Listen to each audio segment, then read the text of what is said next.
যাদের আমল সামনে পিছে থাকবে কাল কিয়ামতের ময়দানে, তাদের আমল, তাদের ঈমান তাদেরকে ইস্তেকবাল করতে করতে জান্নাত পর্যন্ত পৌঁছায়া দিবে। সুবহানাল্লাহ। যারা আযান হইলেই মসজিদে চলে যায়, যারা জিকিরের মজলিস আরম্ভ হইলেই জিকিরের মজলিসে চলে আসে, ওয়াজ মাহফিলে চলে আসে, খানকায় চলে যায়, ওই সমস্ত জামাতকে বলা হয়েছে বাকিয়াতুস সালিহিন। যারা আগে আগে সবসময় ঈমানি কাজে, সমস্ত ধর্মীয় ভালো কাজে যাদেরকে আগে আগে পাওয়া যায়।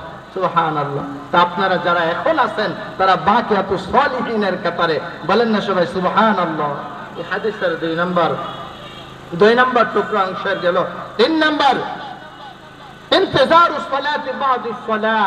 আল্লাহর নবী বলেন যে এক নামাজের পর আরেক নামাজের জন্য অপেক্ষা করা, এটা একটা গুনাহ মাফের আমল।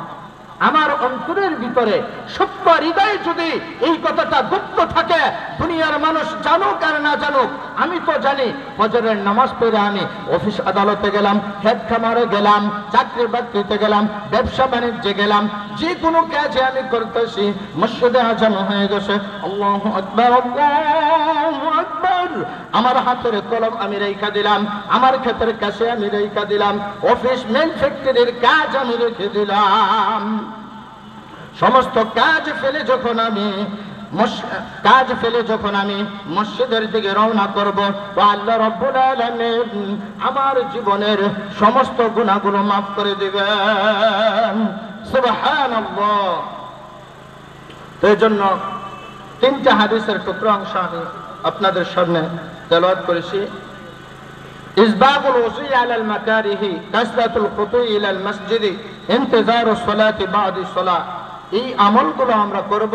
আল্লাহ রাব্বুল আলামিন এই আমলের বদৌলতে আমাদেরকে জান্নাত নসিব করুন এবং আজকের মাহফিলকে আল্লাহ রাব্বুল আলামিন কবুল করুক।